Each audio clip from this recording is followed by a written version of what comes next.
All right, welcome back from lunch. Hopefully everyone's feeling re-energized. Ladies and gentlemen, Ted Tieken. Thanks, Brian. Well, I was going to welcome everybody back from lunch, but he took care of that, so I guess we'll just get started. The title of this talk is The Increasingly Popular Ketogenic Diet, Results of the 2017 Keto Community Survey. And I'm going to take a few minutes and look at the business sociology and the trends at the community level that we're seeing in keto right now. There we go. So quickly, my background. I'm the founder of Keto Company. We're one of the sponsors here. I myself have been keto since June of 2014. I do keto for the long term because it helps me with a chronic pain condition. I don't know why it helps, but it does. I've also lost a decent amount of weight. Before I started this, I was a Harvard-trained social scientist where I focused on economic development. I was a management consultant for a few years and wrote software for about 8. In late 2014, I was frustrated with the lack of good available keto food options, and I started Keto Company. So Keto Co, why are we sponsoring this research? Why do we put such substantial resources into looking at the sociological and the community level trends? So we're a maker of keto-friendly foods, and we want to get to the point of a keto-friendly option for everything in the grocery store. But we're also a mission-driven company. And our mission is to make the ketogenic diet easy, low sacrifice, and well-known. And the well-known part is what we're doing here today. We operate a couple different brands. Keto Company is our grocery line. Keto Delivered is a subscription box. Keto Lent and Keto One are meal shakes. There we go. I also want to thank some of the other members of the community, some of the other companies that helped us gather responses to this survey. Ketovangelist, who's putting on the conference. Keto Chow, who's another one of the sponsors. Super Body Fuel, who's another shake company. And Keto Crate, who's another keto discovery box company. So for this talk, I have really 3 data sets that I'm drawing from. The first is the 2017 Keto Community Survey. We plan on running this again in future years so we can do longitudinal analysis. This is a convenience sample, but it's a high-end convenience sample. We got 4,300 respondents to the survey, which lets us ask some really interesting questions. We also went to the general population, and we bought some randomized responses because there were a couple places where we wanted to draw inferences between what we were seeing within the community and what was happening in the United States at large. We also drew from some publicly available data set, and very specifically, we drew from Google Trends. So we're going to look at keto from a business sociological perspective, and in that, we can kind of simplify the world. As we try to aggregate personal experience, we can kind of put one question there and say that it's the deciding question on whether someone joins a diet trend or doesn't. And that question is very simply, does it make my life better? The science behind why people are getting improvements doesn't have to be understood, and in fact, it can be in contravention of the science. And it's an inherently subjective question. Do I feel like it's making my life better? Do I think it's going to make my life better in the future? I don't want to be saying that the hard science doesn't have a place. Far, far, far from it. The science helps us understand the how and the why, if what we're seeing is a placebo effect, and helps us forecast if we're getting short-term benefit in exchange for long-term detriment. But at the population level, at the community level, people choose diets and trends happen. Right now, keto is exploding. In the last year, search interest in the ketogenic diet has gone up by almost 3-fold, which is to say, if one person was searching for keto a year ago, there are 2.86 people searching for keto right now. And what we can see from this is, in the past 5 years, keto was mostly a niche community. It was experiencing some small, slow growth, but it wasn't really going up like a hockey stick. Something happened in 2016, and we started to blip up above the long-term trend line of a niche, And some reason in 2017, keto is really starting to trend.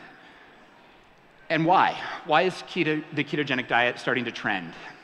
I think quite simply it's because it works. And the first thing we're going to get into in this talk when we parse the data set is how is it working? What are people getting from the ketogenic diet? And going to our community survey, the first thing we saw, or the first question I want to analyze is why people are following it. We've known that keto is used for weight loss. That's pretty observable. It was a little bit surprising how many people are doing it for weight loss, a full 88% of respondents. 58% of respondents said that they were doing it for general improvements in quality of life. Over a third said they were doing it to treat some specific disease or illness, 12% for athletic performance, and 12% into a variety of other reasons. So I want to take those first three one by one here for a couple of minutes and look into what we saw from them. So first up, weight loss. Now, before I present what we saw in terms of the average weight loss, I want to preface this data and say that this is a convenience sample. It's from people who are in group, and there is undoubtedly survivorship bias in this. It's somewhat like looking at people who have finished a marathon versus people who are just starting to run. If people who have finished a marathon are the success group, and if you look at them and start to describe them, that's completely valid. But if we try to say that the people who finish a marathon's results can be applied to all runners and try to prescribe running to get these results, that's when the validity disappears. So given all of these biases towards success, this is probably going to be the highest reasonable estimate for success on the ketogenic diet. So with that said, what is typical weight loss on the keto diet? What we saw from our respondents was that the average person since starting keto had dropped 28 pounds, which is a significant amount of weight, but the story gets better from there. Once people had been on the diet for 6 months or more, the average weight loss that was reported was an absolutely life-changing 43 pounds. It's difficult to overstate how much better quality of life is when you're not walking around with the weight of a mid-sized child every day, all day. But weight loss results, they sometimes aren't what they seem. And we have good reason to be skeptical of weight loss because if you lose 43 pounds to gain 80 back, that's not progress. In fact, that's probably a bad overall net outcome. You probably would have been better off not going on a diet if that's going to be your result. So we don't have longitudinal information in this data set, but we do have cohorts of people over time. And what we see as we look at weight loss versus the periods of time that people have been on the diet is that we have a monotonically decreasing graph, which is to say the graph goes down without ever going back up. This is suggestive evidence that, at least in the survivorship group, the group that succeeds, that stays on keto, there is no standard bias back towards regaining the weight over time. In future years, when we have more time-based data, we'll be able to answer this question with higher confidence, but the early evidence suggests that the weight loss is sustainable. So the next major category, and I was pretty surprised that almost 60% of respondents said, I just generally feel better. My quality of life has improved. We asked another question in this survey, which was, what's the best part of following the ketogenic diet? And I think you can see where that undercurrent of my lifestyle has improved is in the community. And so what we have here is a word cloud, and it's a way to really quickly parse large volumes of text and to intuitively visualize trends. This, in a word cloud, every time a word is seen, the font goes up, and so things that are more commonly used get very large. And so obviously we see weight. We just saw that 88% of us are doing it for weight loss. But the rest of what's on here doesn't look much like what we've come to expect from a diet. Dieting is supposed to be an experience of deprivation, to be hungry, to be grumpy, to be depriving your body of nutrients that it needs. To the opposite of that, people are responding in quite substantial volume that they experience more energy, that they don't have food cravings, that they're getting better mental clarity, and that they're seeing improvements in their skin. This starts to sound a little bit less like a diet and more like just a pretty nice way to live. And then, so transitioning from the general well-being to the specific conditions that people are using keto to treat, we saw a full third of people say that they were using it for disease or illness management. And again, we put together a word cloud, and one specific condition really jumped out. And it shouldn't be too surprising to us, because of what we've known in the community for a number of years, that keto is something of a mathematical solution to diabetes. If you don't eat glucose, you can't have problems with blood glucose. It kind of follows mathematically. But I think digging into the data that's there, the rest of the words, there are 49 other conditions up there that are all within about the same font size. So people are experiencing improvements in diagnosed conditions across the board. My own conditions up there, pain, fibromyalgia. I don't know why it helps. And for a lot of these, I don't know why keto would help with them. But the mechanism doesn't have to be understood yet to observe that people, or at least some people, are using keto to successfully make progress against these conditions. So I think this slide especially is evidence that the next 50 years in medical research around ketosis is going to be pretty interesting as we start to explain the mechanisms behind why keto helps people with anxiety or PCOS or Hashimoto. So going back to the first question that we're using to understand the sociology of the trends in keto, does it make my life better? And for a variety of reasons, it looks like the answer is a pretty resounding yes. Keto is making people's lives better. But there are barriers in the ketogenic diet, or there are barriers that are still preventing the ketogenic diet from going mainstream. I'd like to introduce the following framework to understand the process of finding keto and to discuss the barriers of getting onto keto long term. And it's an adoption funnel. Some of you may have seen it from marketing work.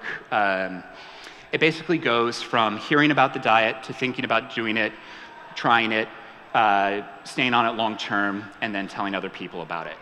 And it's a useful framework because we can estimate the size of each of these different stages and then look at what the positive and negative complaints are of people who are in that stage that are preventing them from moving to the next one.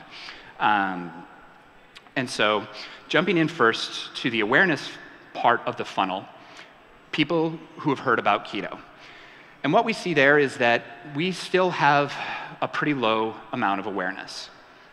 To our general population survey, we asked how familiar they were with the ketogenic diet, and only about 16% of people said that they had more than a passing familiarity with the diet, which is to say, more than just knowing the word or having heard about the name before. So there's a lot of work to be done on getting the word out. And we see this again in going back to the community survey when we asked people, how did you first hear about it? And the pattern of responses here matches what you would expect at the early stages of a trend. This is before the magazine articles get written. This is before Dr. Oz runs a segment. It's word of mouth, friends and family, and social media. So and this is good. Word of mouth at the beginning of a trend is a very strong indicator of long-term success. But if we're going to grow to the size that keto should be, we're going to need to get the word out a little bit more through more traditional channels into the future.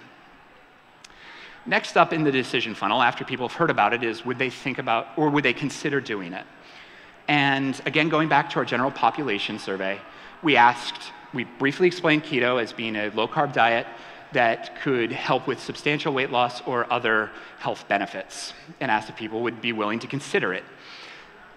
About 47% of people said that they would, which isn't bad, but the other side of that is that 53% of people said, no, I wouldn't be interested in trying the ketogenic diet. And we asked the people who said no why they wouldn't consider it. And what we saw was they really fell into three categories. People who complained about deprivation, I like bread, I like carbs, it seems too strict. People who complained about misconception, the body needs carbs, it's starvation, the brain needs glucose. And then people who said, I have no need, I'm at a healthy weight, I'm already healthy. And for those 35%, that's great. The diet is never going to be for everyone.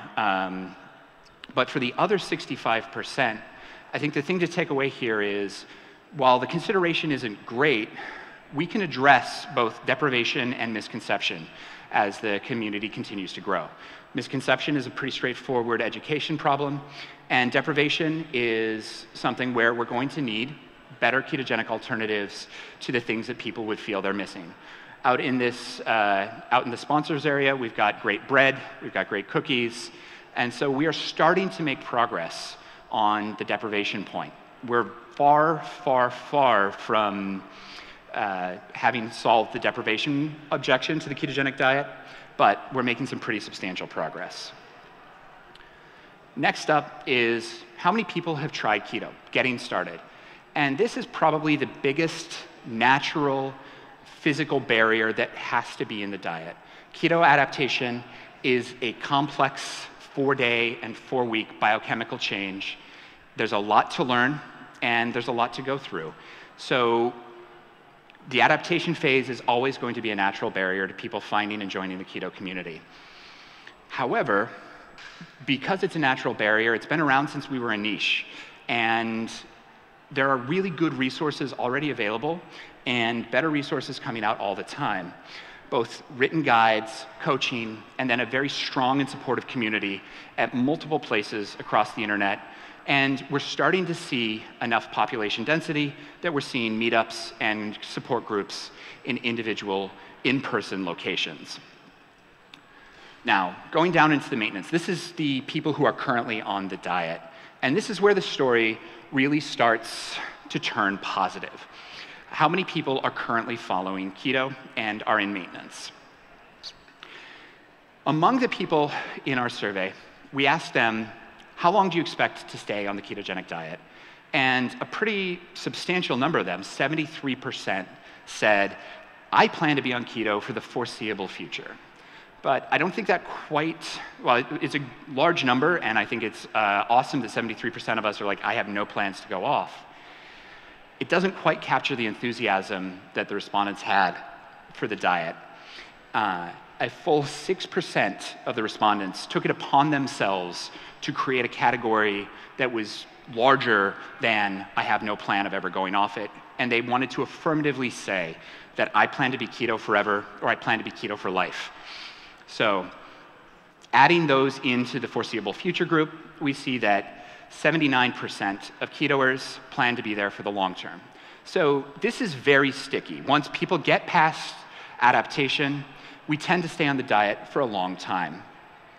And again, this is another place where the responses of people on the keto diet don't match our standard expectations of what being on a diet is. A diet's supposed to be something you join, lose your weight, and then go back to eating the way you did before. So it's starting to look, again, like keto is less of a diet trend and more of a lifestyle trend. But that's not to say that everything is great. We asked people what the largest challenges were on the diet, and we have the top 5 and then 2 that are for context for the next slide listed up here. We gave 18 different categories over a very wide range of potential things. And what we see is not all that surprising. The lack of convenient food options away from home makes it really hard to travel if you're keto. Social pressure to cheat is constantly there, and people good-heartedly but wrong-headedly say, oh, just have a piece of bread. You're at a party, have a piece of pizza. So there's a lot of social pressure that people in the diet get that's based out of not knowing what the real implications are of what people are suggesting. Sugar and carb cravings, that happens. I don't have a solution for that. But then sharing keto meals with non-keto friends and family, if there are 4 people around the dinner table and only one of them's keto, what do? Do you make a limited keto meal for everyone? Do you make 2 separate meals? It's not hard to understand. It's not easy to figure out the right way to cater to drastically different diets within one household. And then, as we saw on the adaptation slide, the learning curve is real, and I think most of us have lived that as well. So on net, currently you have to restructure relatively large portions of your life to make keto something that you can do long term. And I think in those, we see lots of opportunities to make the difficulty in staying keto lower in a variety of ways. And up till now, I've left it as just assumed that we want the diet to grow. I think this slide shows us the why. We would want the diet to grow because that lack of convenient food options away from home, once the diet hits a certain critical mass, national restaurant chains are going to add keto-friendly options next to the gluten-free. The social pressure to cheat. When people understand what the implication of just having one slice of pizza is, they're going to be giving less pressure. So a number of these things can be made less problematic as we have larger critical mass of people in the ketogenic community. And also, there's a relatively large number of people who've tried keto and it didn't work for. Within our data set, we had about 800 former dieters. We're calling them the Washout group. And we asked them as well, what of the following things had presented challenges? And not surprisingly, the Washout group had overall more complaints than the current dieting group. But interestingly, in there were a couple of complaints that were minor in the current group that really spiked and moved way up the ordered list of complaints among the Washouts. And most of those were around food. So the lack of convenient food options went from just under half to almost 2/3. Boring and repetitive food choices went from 7th place to 5th place. And difficulty preparing keto meals went from 12th place up to 6th. That one really jumped up in ordering. And this suggests to me that as the ketogenic diet exists presently, cooking ability is probably a lurking variable that explains success on the diet. If you're a great chef, there's some amazing things that can be done with cauliflower. But if you don't know how to saute, it could be a pretty boring period of time when you're eating just bacon and eggs meal after meal after meal. And don't get me wrong, I love bacon and eggs, but every single meal, it gets repetitive and boring. And then finally, there's more enthusiasm back here again in the referral stage of the adoption funnel. We asked people how likely it is that they would recommend the keto diet to a friend on a scale of 0 to 10. And this is a scale that's been used for a lot of things in a lot of places. And what's generally found is that people who respond 9 or 10 to this question are very likely to actually go out and tell somebody about it. Furthermore, it's been found that the number of people responding 9 and 10 to this kind of a question is a strong early indicator of future growth. And so this suggests that that growth curve that we're seeing is going to continue on into the future. And this slide is really also the corollary of the discovery slide we saw before. If 74% of us are saying, my life has changed, you should try this, it's not all that surprising that 63% of the rest of us found keto because it had changed someone we knew's life. So keto's growing. There are barriers to growing bigger, but we can start to ask another question that's similar to this and starts to ask how soon we can expect to see a keto option on restaurant chains across the nation. And that's, how big are we currently? Do we have critical mass yet? And I don't know if we have critical mass, but I can tell you how big the keto community is. Again, we went to our general population survey, and we asked how many people are currently following keto. On our initial survey, we were surprised to find 3.4% actually. And the number was bigger than we thought it was going to be by a wide margin. We wanted to be really sure, so we went back and we bought 2,000 more responses to make sure that we weren't going to stand here and present information that was just a statistical fluke. And so the 95% error bar from our 2,000 person general population battery is somewhere between 2.3 and 3.8% of the population. Now, that's actually quite big, but it's kind of hard to visualize what 2.3% of the population is. In fact, it actually sounds kind of small without context.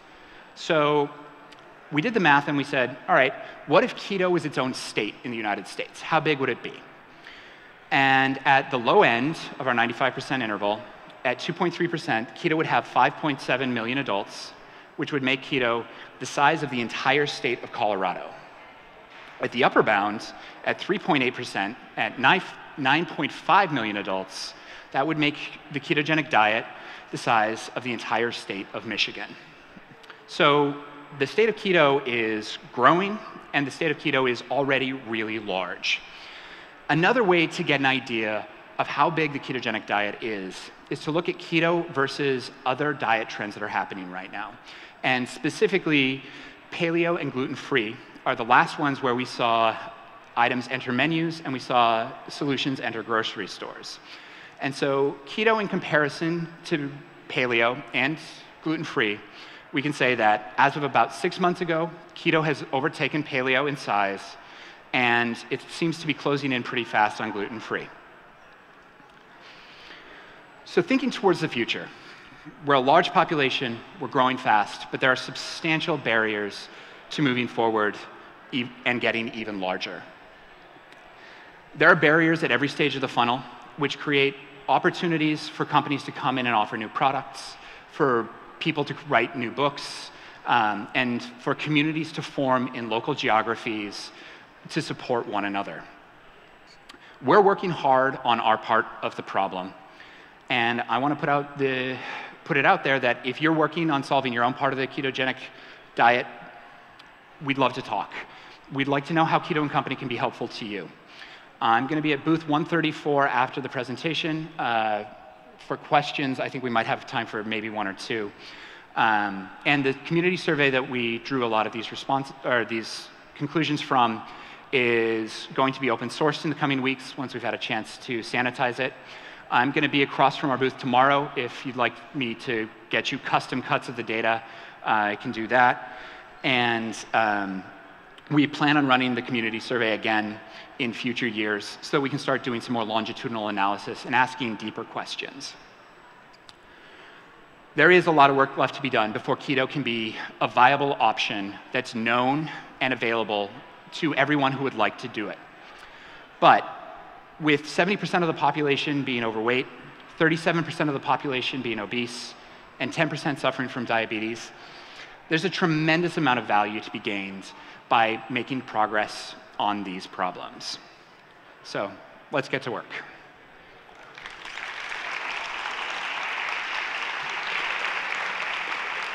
It's time for a question. All right, I've got 2 minutes for questions. Okay, one quick comment, and that is that when you show the larger size of the population, Yeah. use states like Idaho, Montana, and Utah so that it looks larger on the map. Hey, Thank you.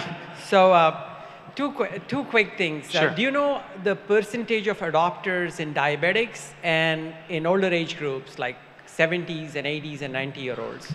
We can do that cut. I haven't done that cut of the data yet.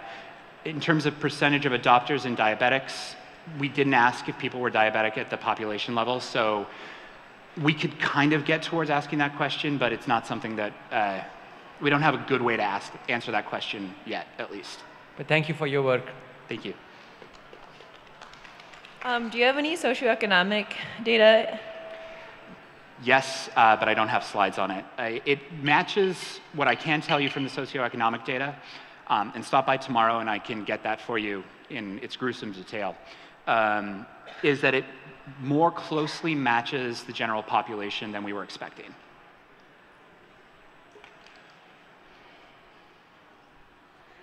All right. Thank you, everyone.